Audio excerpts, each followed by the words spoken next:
کیا فرمایا؟ صاف لفظوں میں قرآن پاک نے ارشاد فرما دیا، اے ایمان والو اللہ سے ڈرو اور سچوں کے ساتھ ہو جاؤ۔ اب سچے کون ہیں؟ اللہ کے نیک بندے ہیں۔ سچے کون ہیں؟ اللہ کے ولی ہیں۔ آج ہم ممبئی کی سرزمین پر پہنچ جائے، حاجی علی میں پہنچ جائے، وہ اللہ کے سچے بندے ہیں۔ اجمیر کی دھرتی میں پہنچ جائے، وہ خواجہ غریب نواز اللہ کے سچے بندے ہیں۔ دہلی کی سرزمین پر پہنچ جائے، حضور نظام الدین دہلوی رضی اللہ تعالی عنہ وہ سچ اللہ کے سچے بندے ہیں۔ کلیہ شریف کے اندر پہنچ جائے تو صادر پاک رضی اللہ تعالی عنہ اللہ کے سچے بندے ہیں۔ آئیے اور پاس میں چلتے ہیں، بریلی کی سرزمین پر پہنچ جائیے، شاہ امام محمد رضا خان فاضل بریلوی رضی اللہ تعالی عنہ وہ اللہ کے سچے بندے ہیں۔ چلیے اور آگے چلتے ہیں، اسی شہر کے اندر قطب شہر شادانہ والی رحمۃ اللہ تعالی علیہ وہ اللہ کے سچے بندے ہیں۔ آئیے رامپور کی سرزمین پر پہنچ جاتے ہیں، حافظ شاہ جمال اللہ، ارے وہ حافظ شاہ جمال اللہ کہ جس نے ایک پنڈت کو اپنے سینے سے لگا کر حافظ قرآن بنا دیا، یہ اللہ کے سچے بندے ہیں۔ یہ ہوتی اللہ کے ولیوں کی پہچان، یہ ہوتی اللہ کے نیک بندوں کی پہچان۔ آج ہم نے اللہ کے نیک بندوں کو پہچاننا چھوڑ دیا ہے، اللہ کے ولیوں کی یاد منانا چھوڑ دیا ہے۔ قرآن پاک نے صاف لفظوں میں اعلان فرما دیا، اے ایمان والو اللہ سے ڈرو اور سچوں کے ساتھ ہو جاؤ۔ اگر آج ہم سچوں کے ساتھ رہیں گے، اگر آج ہم ایمان والوں کے ساتھ رہیں گے، اگر آج ہم اللہ والوں کے دامن کو پکڑے رہیں گے، اگر آج ہم اللہ والوں کے قدموں سے لپٹے رہیں گے، تو یہی کل قیامت کے دن ہمارے کام آنے والے ہیں۔ رب تبارک و تعالیٰ اپنے پیارے محبوب صلی اللہ علیہ وسلم کے غلاموں سے ارشاد فرما رہا ہے، اے میرے نبی کا چاہنے والوں، اے میرے نبی کا کلمہ پڑھنے والوں، یہ پیارا لقب کون سا پیارا لقب؟ یہ سچائی کا پیارا لقب امت مصطفیٰ کو ایک مرتبہ نہیں ملا ہے، 2 مرتبہ نہیں ملا ہے، 10 مرتبہ نہیں ملا ہے، بلکہ 88 مرتبہ قرآن پاک کے اندر ارشاد فرما دیا ہے۔ جبکہ پہلی امت کے نبیوں کو اس لقب سے خطاب کیا جاتا تھا، یہ عزت علماء رسول صلی اللہ تعالی علیہ وسلم کو ملی ہے۔ اور قرآن جائیے، میرے آقا علیہ الصلوۃ والسلام کو یہ عزت ملی ہے۔ قرآن پاک میں صاف لفظوں میں ارشاد فرما دیا ہے، ان الشیطان للانسان عدو مبین، تحقیق کہ شیطان انسان کا کھلا دشمن ہے۔ تحقیق کہ شیطان انسان کا کھلا دشمن ہے۔ اب اس چور سے بچنے کے لیے حکم ہوتا وَكُونُوا مَعَ الصَّادِقِينَ، اللہ والوں کے ساتھ ہو جاؤ، اللہ والوں کے دامن کو پکڑ لو، اللہ والوں کے قدموں سے لپٹ جاؤ تاکہ تمہارے ایمان اور تقوی کی حفاظت ہو جائے۔ اگر آج ہم کسی غلط راستے پر چلیں گے، آج ہم گھر کے اندر ہی دیکھ لیں، گھر کا جو مکھیا ہوتا ہے، جو ذمہ دار ہوتا ہے، جس راستے پر چلتا ہوا نظر آئے گا، بچہ بھی اسی راستے پر چلتا ہوا نظر آئے گا۔ آپ بارہا دیکھتے ہوں کہ جب ہم جمعے کی نماز پڑھنے کے لیے جاتے ہیں، جب باپ جمعے کی نماز پڑھنے کے لیے جاتا ہے، تو جب نوعمر بچہ جب دیکھتا ہے اپنے باپ کو کہ باپ کہاں جا رہا ہے، تو سب سے پہلے ٹوٹی اٹھائے گا اور باپ سے آگے آگے اس راستے پر چلتا ہوا نظر آئے گا۔ جاگا کہ نہیں جاگا؟ کیوں؟ کیونکہ باپ جس راستے پر چلے گا بیٹا بھی اسی راستے پر چلے گا، ماں جس راستے پر جائے گی بیٹی بھی اسی راستے پر جائے گی۔ اگر باپ غلط راستے پر چل رہا ہے تو بیٹا سب سے پہلے غلط راستے پر چلتا ہوا نظر آئے گا، اور اگر باپ سیدھے راستے پر چل رہا ہے تو بیٹا بھی سیدھے راستے پر چلتا ہوا نظر آئے گا۔ ہر نمازی کو 5 وقت نماز میں دعا مانگنے کی تلقین کی گئی، اہدنا الصراط المستقیم صراط الذین انعمت علیہم، اے اللہ ہمیں سیدھا راستہ دکھا، اے اللہ ہمیں سیدھا راستہ چلا راستہ ان لوگوں کا جس پر تیرا انعام ہے۔ آئیے قرآن کریم سے پوچھتے ہیں کہ انعام یافتہ کون لوگ ہیں کہ جن کے نقش قدم پر چلنے کی وجہ سے ہم 5 وقت نماز میں دعا کرتے ہیں۔ تو قرآن پاک کا صاف لفظوں میں اعلان ہے، قرآن پاک نے صاف لفظوں میں ارشاد فرما دیا ہے، الذین انعم اللہ من النبیین والصدیقین والشہداء والصالحین، یعنی یہ 4 گروہ وہ ہیں جو شہداء کرام صدیقین اور صالحین کی جماعت ہے۔ ہر نمازی کو 5 وقت نماز میں دعا مانگنے کی تلقین کی گئی ہے۔ الحمدللہ ہم نماز میں دعا مانگتے ہیں، نماز کے بعد بھی اس دعا پر قائم رہتے ہیں، اور کچھ لوگ وہ ہیں کہ جب نماز میں ولیوں کے لیے دعا مانگتے ہیں وہ صلاۃ سے انکار کر دیتے ہیں۔ الحمدللہ ہم نماز میں جو دعا مانگتے ہیں نماز کے بعد بھی اس دعا پر قائم رہتے ہیں، کیونکہ ہمارے ہاتھ میں اللہ والوں کا دامن ہے۔ کیونکہ ہمارے ہاتھوں میں اللہ والوں کا دامن ہے۔ سبحان اللہ، اگر آج ہم اللہ والوں کے دامن کو پکڑے رہیں گے تو ہمارا ایمان مضبوط رہے گا، ہمارا ایمان کامل رہے گا، ایمان ڈگمگانے میں دیر نہیں لگتی ہے۔ شیطان اسی طریقے سے یہ سوچتا ہے کہ اس ایمان والے کے ایمان کو ضائع کر لیا جائے، اور کوشش کرتا ہے کہ اس کو کسی طریقے سے ایمان سے پھیر دیا جائے، کسی طریقے سے اسے سیدھے راستے سے بھٹکا دیا جائے۔ سوچو ذرا، اگر آج تم سیدھے راستے سے بھٹک گئے تو تمہارا ٹھکانہ جہنم ہے، جہنم کے علاوہ کچھ نہیں ہوگا۔ تو میں عرض کر رہا تھا کہ ایمان اور تقوی کی حفاظت کی اللہ والوں کے قدموں سے لگ جاؤ تاکہ تمہارے ایمان اور تقوی کی حفاظت ہو جائے، کیونکہ شیطان ہر سن کوشش کرتا ہے کہ اس مرنے والے کے ایمان کو ضائع کر لیا جائے، اس مرنے والے کے ایمان کو کھینچ لیا جائے۔ اسی طریقے سے امام فخر الدین رازی رحمۃ اللہ تعالی علیہ کا جب نزع کا وقت قریب آتا ہے، اللہ کے نیک بندے ہیں، اللہ کے سچے بندے ہیں، شریعت کے پابند ہیں، نماز کے پابند ہیں، کوئی کام غیر شرعی نہیں کرتے ہیں، اللہ کے نیک بندے ہیں۔ جب امام فخر الدین رازی رحمۃ اللہ تعالی علیہ کا نزع کا وقت قریب آیا، اسی نزع کی حالت محال عالم میں اسی موت کے وقت شیطان آ جاتا ہے اور آنے کے بعد عرض کرتا ہے کہ تم نے کیا خدا کو پہچانا ہے؟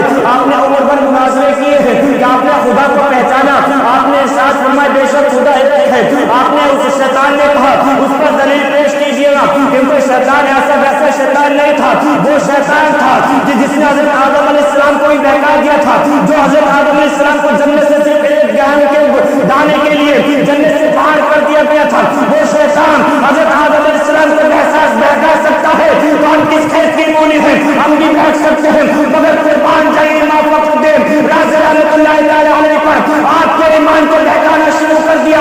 اس نے کہا آپ دلیل پیش کیجیے گا، آپ نے دلیل پیش کر دی۔ وہ شیطان بہت بڑا عالم تھا، دنیا کے اندر کوئی ایسی جگہ نہیں ہے جہاں پر اس نے سجدہ نہ کیا ہو، جہاں پر اس نے سجدہ نہ کیا ہو، ہر جگہ ہر زمین پر اس کے سجدہ کیا ہوا ہے، کوئی کونا کوئی گوشہ نہیں بچا ہوا ہے جو اس نے سجدہ نہیں کیا تھا۔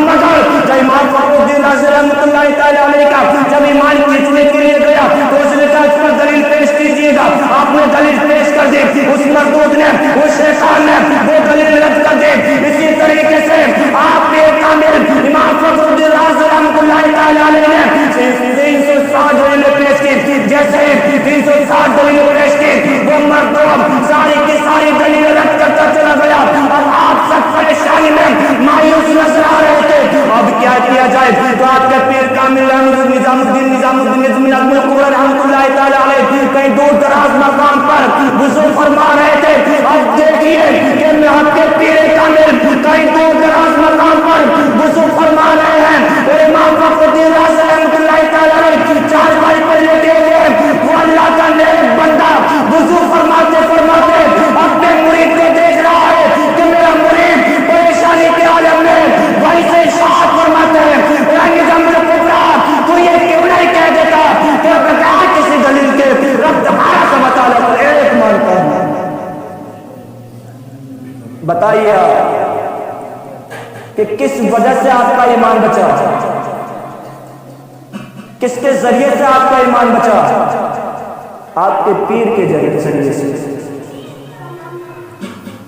سوچو ذرا، جب کہ اللہ کے نیک بندے کا یہ عالم ہے جو مسجد میں بیٹھ کر اپنے مرید کو دیکھ سکتا ہے، تو میرے سرکار غوث پاک رضی اللہ تعالیٰ عنہ کو کیا عالم ہوگا، جو نبی کے نواسے ہیں، جو سارے ولیوں کے سردار ہیں، سبحان اللہ۔ اور ان کی والدہ محترمہ حضرت فاطمہ ام الخیر کیا نصیب ہے جس کو سرکار غوث پاک رضی اللہ تعالیٰ عنہ کو گود میں لینے کا شرف حاصل ہوا، گود میں لینے کا شرف حاصل ہوا۔ میرے سرکار غوث پاک رضی اللہ تعالیٰ عنہ کا بچپن کا زمانہ ہے، بچپن کا زمانہ کھیل کھیل رہے ہیں، دنیا بھی کھیل رہے ہیں، جیسے آج کے دور میں بچے کھیل کے رہتے ہیں، یہ کھیل نہیں بلکہ مردہ بچے لیٹے ہوئے، کبھی ان کو زندہ کر رہے ہیں، کبھی جلا رہے ہیں۔ سبحان اللہ، کیا شان ہے۔ اب ایک بوڑھی عورت کا اکلوتا بیٹا تھا، اکلوتا بیٹا۔ اب سوچو ذرا کہ جس بوڑھی عورت کا اکلوتا بیٹا ہو تو وہ ماں اپنے بچے سے کتنا پیار کرے گی، کتنی محبت کرے گی۔ وہ بچہ انتقال کر جاتا ہے، تو کسی نے کہا کہ سرکار غوث پاک رضی اللہ تعالیٰ عنہ کے نانا جان کے پاس چلی جائیے، حضرت عبداللہ سومائی ہیں، وہ بھی اللہ کے نیک بندے ہیں، وہاں چلی جائیے۔ جب حضرت عبداللہ سومائی کے پاس جاتی ہیں، جیسے ہی گئی حضرت عبداللہ سومائی صاحب کے حضور دیکھیے میرے بچے کو کیا ہو چکا ہے، سانس رک چکی ہے۔ حضرت عبداللہ سومائی جب لوہے محفوظ پر دیکھا تو آپ کے بچے کا وصال ہو چکا ہے، روح برداشت کر چکی ہے۔ تو حضرت عبداللہ سومائی احساس فرماتے ہیں ماں جاؤ، چلی جاؤ واپس، تمہارا بچہ انتقال کر چکا ہے، تمہارا بچہ مر چکا ہے۔ جب اتنا کہا تو ماں کی آنکھوں سے آنسو جاری ہو گئے۔ جیسے ہی ماں کی آنکھوں سے آنسو جاری ہوتے ہیں، اب روتے ہوئے جا رہی ہے۔ بچپن کا عالم سرکار غوث پاک راستے میں کھیل رہے ہیں، کئی بچوں کو زندہ کر رہے ہیں، کئی بچوں کو مردہ کر رہے ہیں، جلا رہے ہیں، وہی مردہ بچوں کو جلا رہے ہیں، کبھی زندہ کر رہے ہیں۔ قربان جائیے، جب اس بوڑھی عورت کو روتا ہوا دیکھا میرے سرکار غوث پاک رضی اللہ تعالیٰ عنہ نے، تو میرے سرکار غوث پاک ارشاد فرماتے ہیں اے بوڑھی ماں بتاؤ کیا وجہ ہے، کس بنا پر رو رہی ہو، کیا پریشانی ہے، تمہارے آنسو کیوں نکل رہے ہیں؟ تو وہ بوڑھی عورت عرض کرتی ہے حضور میں آپ کے نانا جان کے پاس گئی تھی اپنے بچے کو لے کر، کیونکہ میرا بچہ انتقال کر چکا ہے، موت کے گھاٹ اتر چکا ہے۔ جب اتنا میرے سرکار غوث پاک رضی اللہ تعالیٰ عنہ نے سنا، جیسے ہی سنا تو ارشاد فرماتے ہیں اے بوڑھی عورت سن کہ جس طریقے سے یہ بچے لے کے ہوئے ہیں، جس طریقے سے یہ بچے لے کے ہوئے ہیں، اسی طریقے سے تو اپنے بیٹے کو بھی نکال دے۔ سبحان اللہ، قربان جائے سرکار غوث پاک پر، اور میرے سرکار غوث پاک تم بھی ضلع پڑھتے ہیں، تم بھی ضلع پڑھنے کے بعد ان بوٹا بچوں پر ٹھوکر مارتے ہیں، جیسے ٹھوکر ماری وہ بچے زندہ ہو جاتے ہیں۔ کیا شان ہے، بچپن کا عالم ہے،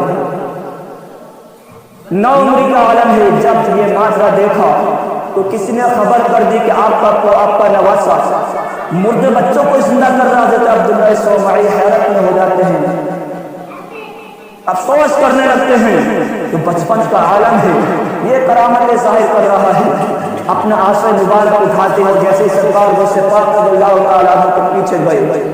جب سرکار غوث پاک رضی اللہ تعالیٰ عنہ کی نظریں آپ کے چہرے انور پر پڑی تو غصے میں لاج ڈالے آپ کے نانا جان۔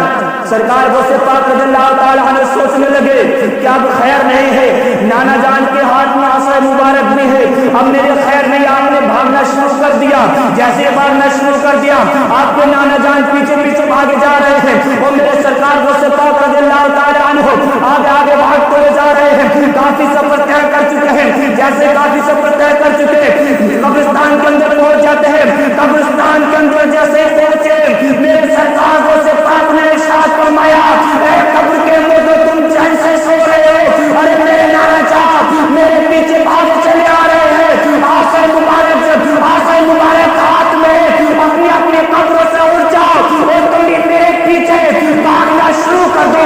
اتنا ارشاد فرمانا تھا میرے سرکار غوث پاک رضی اللہ تعالیٰ عنہ نے جب اتنا ارشاد فرمایا تو قبرستان کے مردے آپ کے پیچھے پیچھے بھاگنا شروع کر دیتے ہیں۔ جب یہ ماجرا دیکھا تو آپ سے آواز آتی ہے اے عبداللہ سومائی یہی بتایا جا، اگر تم یہی تم نہیں کہتے تو آج عبدالقادر جیلانی سارے قبرستان کے مردوں کو زندہ کر کے اپنے پیچھے بھگا لے گا۔